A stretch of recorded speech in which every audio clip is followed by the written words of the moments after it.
ዛሬ ጠዋት ከአልጋው ሳይወርዱ አስቀድሞ የሚያውቁት ያ ከባድ የሆድ ጫና አለ።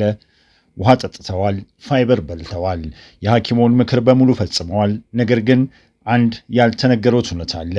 ከ60 ዓመት በኋላ ተጨማሪ ፋይበር መውሰድ የሆድ ድርቀትን ሊያባብስ ይችላል እንጂ አይፈታውም። ችግሩ የፋይበር ማነስ አይደለም። የአንጀቶ ግድግዳ ተፈጥሯዊ ልባሱን በማጣቱ ምክንያት የሚፈጠር ፍትጊያ ነው። በኩሽናው ውስጥ የሚገኙ ፋይበርና ውሃ በፍጹም ሊያደርጉት የማይችሉትን የአንጀት ልባስ መልሰው የሚገነቡ 4 ዘይቶች አሉ። የመጨረሻው ዘይት ደግሞ ሙሉ ስርዓቱን መልሶ የሚቀይር ነው። በወጣትነቱ ጊዜ የአንጀት ግድግዳው ወፍራም የመከላከያ ንፍጥ ያመነጭ ነበር፣ ልክ እንደ አዲስ መጥበሻ ልባስ። ከ60 ዓመት በኋላ ይህ ልባስ ሲሳሳ ነገሮች መጣበቅ ይጀምራሉ። በዚህ ጊዜ ፋይበር ሲጨምሩ በደረቅና ሻካራ ወለል ላይ ተጨማሪ ቁስ እየገፉ ስለሆነ ፍትጊያው ይበልጣል፣ ህመሙም ይከብዳል።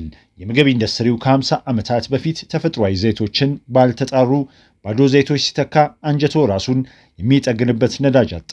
መፍትሄው ከውጭ ማላቀቅ ሳይሆን አንጀቶ ራሱ ንፍጥ ማመንጨት እንዲቀጥል ሴሎችን ከውስጥ ማነቃቃት ነው። 4ቱ የኩሽና ዘይቶችና አጠቃቀማቸው። የመጀመሪያው ኤምሲቲ ኦይል ነው። በዋነኝነት የሚሰራው ከኮኮናት ዘይት ኮኮናት ኦይል ወይም ከዘንባባ ዘይት ነው። ሚዲየም ቼን ትራይ ግሪስላይድ ይባላል። ስሙ ውስብስብ ይመስላል። የሚያደርገው ነገር በጣም ቀላልና ግልጽ ነው። አብዛኞቹ ዘይቶች ለመሰባበርና ለመፈጨት ሙሉ የምግብ መፈጨት ስርዓት ይፈልጋሉ። ሐሞት፣ ቢል፣ ኢንዛይሞችና ሙሉ ሂደቱን ይፈልጋሉ። ኤምሲቲ ኦይል ግን ይህንን ሁሉ ይታለፋል። በቀጥታ በአንጀቶ ግድግዳ በኩል ይመጣል። በደቂቃዎች ውስጥ ጉበቶ ጋር ይደርሳል። ይህ በሚሆንበት ጊዜ ሞቲሊን የተባሉ ሆርሞኖች እንዲለቀቁ ያደርጋል። ይህ ሆርሞን አንጀቶ ነገሮችን ወደታች ለመግፋት የሚጠቀምባቸው ማዕበል መሰል መኮማተሮችን የሚያነቃቃ ነው። ከ60 ዓመት በኋላ የሞቲሊን ምርት ይቀንሳል። እነዛ መኮማተሮች ይዳከማሉ። ነገሮች ከመንቀሳቀስ ይልቅ መጎተት ይጀምራሉ። ኤምሲቲ ኦይል ግን ያንን የጠፋ ማብሪያ ማጥፊያ እንደገና ያበራዋል። ተመራማሪዎች ኤምሲቲ ኦይል ከተወሰደ በኋላ የምግብ በአንጀት ውስጥ የማለፍ ጊዜን የለኩ ሲሆን ሂደቱ በሲሶ ያህል እንደተሻሻለ አግኝተዋል። ሰዎች በ4 እና 8 ሰዓት ውስጥ ለውጥ ይሰማቸዋል። ይህ የድንገተኛ ጊዜ ዘይቶ ነው። ዛሬ የተለየ ቀን እንዲሆን ብሎ ሲፈልጉ የሚጠቀሙት ነው። አንድ የሻይ ማንኪያ፣ የምግብ ማንኪያ አይደለም። በሻይ ማንኪያ ይጀምሩ። ጠዋት እንደነቁ ባዶ ሆዶ ላይ ከ1 ብርጭቆ ሞቅ ያለ ውሃ ጋር አዋህደው ይጠጡት። ከመብላቱ በፊት 30 ደቂቃ ይቆዩ። ይህ በየቀኑ የሚወስዱ ዘይት አይደለም። በየቀኑ መጠቀም ውጤታማነቱን ያጠፋዋል። ሁለተኛ፣ የጉሎ ዘይት። ሁለተኛው ዘይት ደግሞ አብዛኛው ሰው የማይናገርለት ነው። ይህ ዘይት ከብዙ 10 ዓመታት በፊት ተረስቶ ነበር። አያቶቹ ያውቁታል። ወላጆቹ አልፎ አልፎ ተጠቅመውት ሊሆን ይችላል። ነገር ግን በሂደት ውስጥ ከሰዎች ውይይት ጠፋ። መጥፋት ግን አልነበረበትም። የጉሎ ዘይት ራይሲሎኒክ አሲድ የተባለ ውህድ ይዟል። ትንሽ አንጀቶ ጋር ሲደርስ የአንጀትን እንቅስቃሴ በቀጥታ ከሚያነቃቁ አቀባዮች ሪሴፕተርስ ጋር ይያያዛል። በዚህ መንገድ የሚሰራ ብቸኛ ዘይት እሱ ነው። እንዲሁም የማላቀቂያ መድኃኒት ስቲሙሌት ላክሴቲቭ ቀጥተኛ አማራጭ ሆኖ በይፋ የተጠና ብቸኛ ዘይት ነው። ይህ በጣም ኃይለኛ ነው። ስለዚህ በትክክል እንዲጠቀሙበት ይመከራል። ግማሽ የሻይ ማንኪያ ብቻ፣ ያ ብቻ ነው። ከሱ በጭራሽ አይጨምሩ። እንዲሁም በሳምንት ከ2 ጊዜ በላይ በጭራሽ አይጠቀሙት። በጣም አብዝተው ከተጠቀሙት እንደ መድኃኒቶች ሁሉ የጥገኝነት ችግር ያመጣል። እውነተኛ እርዳታ በሚፈልጉበት ጊዜ አልፎ አልፎ ግማሽ የሻይ ማንኪያ ይውሰዱ። በ2 እና 6 ሰዓት ውስጥ ይሰራል። ሶስተኛው የተልባ ዘይት ነው። ሶስተኛው ዘይት ቀኑ ከመጀመሩ በፊት ሁሉም ነገር እንደተዘጋ በሚሰማው ጠዋቶች ላይ የሚሆን ነው። አይኖን ከከፈቱበት ቅጽበት ጀምሮ ያ ከባድ ሲሰማዎትና ቀኑን ሙሉ እንደሚከተሉት ሲያውቁ የሚጠቀሙት ነው። ይህ በፍጥነት አይሰራም። ነገር ግን የሚያደርገው ነገር በዚህ ዝርዝር ውስጥ ያለ ሌላው ምንም አይነት ዘይት እንደሱ አድርጎ ሊሰራው አይችልም። የተልባ ዘይት ከእጽዋት ከሚገኙ የአልፋ ሊኖሌክ አሲድ ምንጮች ሁሉ ሀብታሙ ነው። አንድ የምግብ ማንኪያ ተልባ ዘይት ከማንኛውም ሌላ ምግብ በላይ ከፍተኛ መጠን ያለው የዚህ አይነት ኦሜጋ 3 ይሰጣል። እናም ይህ ውህድ የአንጀቶ ግድግዳ የመከላከያ ልባሱን እንደገና ለመገንባት በቀጥታ የሚጠቀምበት ነው። የመጥበሻውን ምሳሌ ያስታውሱ። የተሸረሸረውን ክፍተት የሚሞላው ይህ ነው። በጊዜያዊነት አይደለም፣ በመዋቅር ደረጃ ነው። አንድ ጥናት ለ13 ሳምንት ያህል በየቀኑ የተልባ ዘይት የሚወስዱ አዋቂዎችን ተከታትሎ ነበር። በውጥረት በመጨናነቅ ላይ የታየው ቅናሽ በጥናቱ ውስጥ ከተካተቱት ማናቸውም የምግብ ዘይቶች በላቀ ሁኔታ ከፍተኛ ሆኖ ተመዝግቧል። ቀላል የሆድ ዕቃ እንቅስቃሴ ብቻ አይደለም። አነስተኛ ጥረት፣ አነስተኛ ህመምና ከበፊቱ የበለጠ እንዲደክሞት የሚያደርገው የአሰልቺ አካላዊ ትግል መቀነሱ ነው የታየው። በየጠዋቱ አንድ የምግብ ማንኪያ በቀዝቃዛው ይውሰዱ። በጭራሽ አያሙቁት። ሙቀት እንዲሰራ የሚያደርጉትን ነገሮች ሁሉ ያጠፋል። ሁልጊዜ ፍሪጅ ውስጥ ያስቀምጡት። ከተከፈተ በኋላ በ3 እና 4 ሳምንት ውስጥ ተጠቅመው ጨርሱት። መራራ ወይም የሚጎመዝ ሽታ ከተሰማዎት ድፉት። የጠቆረ የተበላሸ የተልባ ዘይት አንጀቶን ከመጥቀም ይልቅ ያበሳጨዋል። አራተኛ ኤክስትራ ቨርጂን የወይራ ዘይት።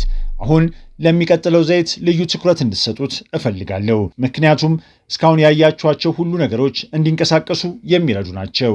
ኤምሲቲ ኦይል መኮማተርን ያመጣል። የጉሎ ዘይት በቀጥታ ያነቃቃል። የተልባ ዘይት ልባሱን ይገነባል። ሁሉም ይረዳሉ፣ ሁሉም ይሰራሉ። ነገር ግን የመጨረሻው ዘይት ሌሎቹ የማያደርጉትን ነገር ያደርጋል። እንቅስቃሴውን ራሱን የሚያመነጨውን ስርዓት መልሶ ይገነባል። አብዛኛው ሰው ደግሞ በዚህ መንገድ እየተጠቀመበት አይደለም። ይህ ሙሉ በሙሉ የተለየ የውጤት ደረጃ ነው። አንድ ጊዜ እንዴት እንደሚሰራ ከተረዱ ይህ ለምን መጀመሪያ አልተነገረኝም ብለው ይደነቃሉ። ኤክስትራ ቨርጂን የወይራ ዘይት ነው። አውቃለሁ፣ ስለሱ ሰምተዋል፣ ምናልባትም ምግብ ያበስሉበታል። ነገር ግን አሁን ሊሰሙት ያሉት ነገር በእርግጠኝነት እርስዎ ሲጠቀሙበት ከነበረው መንገድ የተለየ ነው። እናም አብዛኞቹ ሰዎች የወይራ ዘይትን የሚጠቀሙበት መንገድና እሱ በእርግጥ ለአንጀቶ የሚሰራበት መንገድ ያለው ልዩነት ችግርን የመቆጣጠርና ችግሩን ለአንዴና ለመጨረሻ ጊዜ የማስወገድን ያህል ልዩነት ነው። ኤክስትራ ቨርጂን የወይራ ዘይት ከማንኛውም የሚበላ ዘይት በላቀ ሁኔታ ከፍተኛ የኦሊክ አሲድ ስብስብ አለው። ኦሊክ አሲድ ደግሞ በአንጀቶ ግድግዳ ውስጥ በጣም ቀጥተኛ የሆነ ነገር ያደርጋል። ጉብሌት ሴል የሚባሉትን ያነቃቃል። እነዚህ ሴሎች ሙሉ ስራቸው አንጀቶ በትክክል እንዲሰራ የሚያስፈልገውን የመከላከያ ንፍጥ ማምረትና ማፍሰስ ነው። ከ60 ዓመት በኋላ እነዚህ ሴሎች ይዘገያሉ፣ ምርታቸው ይቀንሳል፣ የአንጀት ልባሱ ይሳሳል። ከዚህ በኋላ የሚከተሉት ነገሮች ሁሉ ድርቀቱ፣ መጎተቱ፣ የሆድ ማበጥና መወጠር፣ እያንዳንዱ ነገር ከዚሁ ከአንዱ ውድቀት የሚመነጭ ነው። ኦሊክ አሲድ እሱ አካባቢ ያሉትን ሴሎች እንደገና እንዲሰሩ ያዛቸዋል። ከውጭ ቅባት በመጨመር አይደለም፣ ይልቁንም ሰውነቶ በውስጥ በኩል ራሱ ቅባቱን የመፍጠር አቅሙን እንደገና በማደስ ነው። ተመራማሪዎች ለ4 ሳምንት በየቀኑ ኤክስትራ ቨርጂን የወይራ ዘይት የሚወስዱ ከ60 ዓመት በላይ የሆኑ አዋቂዎችን ተከታትሏል። በወሩ መጨረሻ ላይ ከነሱ መካከል ከ8ቱ 3ቱ 75% ሙሉና ምቹ የሆነ የሆድ እንቅስቃሴ ማግኘት ችለዋል። እና ይህ ዘይት በዚህ ስብስብ ውስጥ ካሉ ሌሎች ነገሮች ሁሉ የሚለየው ዋናው ነገር እዚህ ላይ ነው። ዘይቱን መውሰድ ካቆሙ በኋላም ቢሆን ውጤቱ ይቀጥላል። ምክንያቱም የተበላሸ ስርዓትን በጊዜያዊነት ማነቃቃት ብቻ ሳይሆን የሚሰራውን ስርዓት ጠግነውታል። ነገር ግን የወይራ ዘይት ብቻውን ሙሉውን ምስል አይሰጥም። 2 ነገሮች ይጨምሩበት። ትኩስ የሎሚ ጭማቂ፣ የግማሽ ሎሚ የሎሚ ጭማቂ የሐሞት ከረጢቶ ሐሞት ቢል እንዲለቅ ያነቃቃል። ሐሞት አብዛኞቹ ከ60 ዓመት በላይ የሆኑ ሰዎች በበቂ ሁኔታ የማያመነጩት የሰውነት የውስጥ ቅባት ነው። ስለዚህ የውስጥ ምርቶን ከሚያድስ ዘይት ጋር ያለውን ስርዓት በአንድ ጊዜ የሚያነቃቃ ነገር አያይዘው እያቀረቡ ነው። ሁለተኛው ደግሞ ትኩስ ዝንጅብል ነው። ሩብ የሻይ ማንኪያ የተፈቀፈቀ ዱቄቱ ሳይሆን ትኩሱ ዝንጅብል ጂንጀሮስ የተባሉ ውህዶች የያዘ ሲሆን እነሱም ፔሪስታሊሲስ የተባለውን የአንጀት እንቅስቃሴ በቀጥታ ያነቃቃሉ። ይህም አንጀቶ ነገሮችን ወደ ታች ለመግፋት የሚጠቀምበት ማዕበል መሰል የጡንቻ መኮማተር ነው። የውስጥ ምርቱን እያደሱ ቅባቱን እያነቃቁና እንቅስቃሴውን እያፋጠኑ ነው ማለት ነው። 3 ዘዴዎች በወፍራም ብርጭቆ ውስጥ በየጠዋቱ 1 የምግብ ማንኪያ ኤክስትራ ቨርጂን የወይራ ዘይት ይውሰዱ። በጨለማ መስታወት ጠርሙስ የተቋጠረ ኮልድ ፕረስ የተባለው ማህተብ ያለው እንጂ የተቀነባበረ ሪፋይንድ ሌቭል የተደረገ ላይት ወይም ፒውር ኦሊቭ ኦይል የሚል መሆን የለበትም። እነዚህ ቃላት የተቀነባበረና ጠቃሚ ነገሩን ሁሉ የተገፈፈ ማለት ናቸው። ከግማሽ ትኩስ የሎሚ ጭማቂ፣ ሩብ የሻይ ማንኪያ አዲስ የተፈቀፈቀ ዝንጅብል ይጨምሩበት። በትንሽ ብርጭቆ አዋህደው ሙሉ በሙሉ ባዶ ሆዶ ላይ ይጠጡት። ከመጠጣቱ በፊት ቢያንስ ለ12 ሰዓት ያህል ምንም ነገር መብላት የለቦትም። አራቱንም ዘይቶች ጠዋት ጠዋት ያለምንም ጭንቀት እንዴት ማቀናጀት እንደሚችሉ ከማሳየቴ በፊት በቀጥታ እንድሰሟቸው የሚፈልጋቸው ጥቂት አስፈላጊ ነገሮች አሉ። የደም ማቅጠኛ መድኃኒት የሚወስዱ ከሆነ በየቀኑ የወይራ ዘይት ከመውሰዶ በፊት ሐኪሞን ያማክሩ። የወይራ ዘይት ከመድኃኒቶች ጋር ሊጋጭ የሚችሉ አነስተኛ የደም ማቅጠኛ ባህሪያት አሉት። የሆድ እብጠት፣ አይቢኤስ ወይም የክሮንስ በሽታ ካለቦት የጉሎ ዘይት ጨርሶ አይጠቀሙ። ቀድሞውኑ ላበጠ አንጀት በጣም አበሳጭና ኃይለኛ ነው። እንዲሁም በወይራ ዘይት የመጀመሪያዎቹ 2 ወይም 3 ቀናት ውስጥ አንዳንድ ሰዎች አነስተኛ የሆድ መታወክ ሊሰማቸው ይችላል። አይቆሙ። ይህ የሐሞት ከረጢቶ ለረጅም ጊዜ ያላመነጨውን ሐሞት አጽድቶ ለማስወጣት የሚያደርገው ጥረት ነው። በተወሰነ ቀናት ውስጥ ይጠፋል። ከእሱ ጋር ይቆዩ። አብዛኞቹ አሁን ከኩሽና ውስጥ አሉ። አሁን ግን ያለምንም እቅድ የሚሰጥ መረጃ እንዲሁ ጩኸት ስለሆነ ነገሩን በተቻለ መጠን ቀላል አድርግላችሁ። በየጠዋቱ ባዶ ሆድ ላይ የወይራ ዘይቶን ከሎሚና ዝንጅብል ጋር ይውሰዱ። ይህ መሰረቱ ነው። በጭራሽ የማያመልጡት እሱ ነው። ስርዓቱን በቀን በቀን መልሶ የሚገነባው እሱ ነው። በሳምንት 2 ወይም 3 ጠዋቶች በወይራ ዘይት ምትክ የተልባ ዘይት ይጠቀሙ። በተመሳሳይ ሰዓት በተመሳሳይ ባዶ ሆድ። ይህ የውስጥ ጥቅም የመዋቅር ስራው ነው። የውስጥ ልባሱን መልሶ የሚገነባው እሱ ነው። ሲነቁ ደግሞ ቀኑ ከበድ ያለ የጥንቃቄ ስሜት ያለውና የተዘጋ መስሎ ከታዩት በዛን ጊዜ በምትኩ የኤምሲቲ ዘይት ይጠቀሙ። 1 የሻይ ማንኪያ በሞቀ ውሃ ይጠጡ። 1 የሻይ ማንኪያ በሞቀ ውሃ ውስጥ። ይህ ፈጣን ምላሽ ነው። የጉሎ ዘይቱን ደግሞ ቁም ሳጥን ውስጥ አስቀምጡት። በጣም በሚያስፈልገው ጊዜ ብቻ ይውሰዱት። በብዛት አይደለም። ግማሽ የሻይ ማንኪያ በሳምንት ቢበዛ 2 ጊዜ። 4 ዘይቶች፣ ግልጽ የሆኑ ድርሻዎች፣ ምንም የሚያወዛግብ ነገር የለም። በየጠዋቱ 2 ደቂቃ። እውነተኛው የጊዜ ሰሌዳ ይህንን ይመስላል። እውነቱን ለመነጋገር ከ3ኛው እስከ 5ኛው ቀን ባለው ጊዜ ውስጥ የሆድ ማበጥ መቃለል ይጀምራል። በቀኑ መጀመሪያ አካባቢ ቀለል ያለ ስሜት እንደሚሰማዎት ታስተውላላችሁ። በሁለተኛው ሳምንት መጨረሻ አካባቢ ጠዋቶቹ የተለየ ስሜት መስጠት ይጀምራሉ። አነስተኛ ፍርሃት፣ አነስተኛ ስጋት። በአራተኛው ሳምንት አብዛኞቹ ሰዎች የሚነግሩት ተመሳሳይ ነገር አለ። በሆነ የቀኑ ክፍለ ጊዜ ስለ ምግቦች መፈጨት ጭራሽ እንዳላሰቡ ይገነዘባሉ። እናም ያ አለማሰብ፣ ያ ጸጥታ ነው አንድ ነገር በእርግጥ እንደተለወጠ የሚነግሩት። ዝም ብሎ የተቆጣጠሩት ነገር ሳይሆን የተለወጠ ነገር።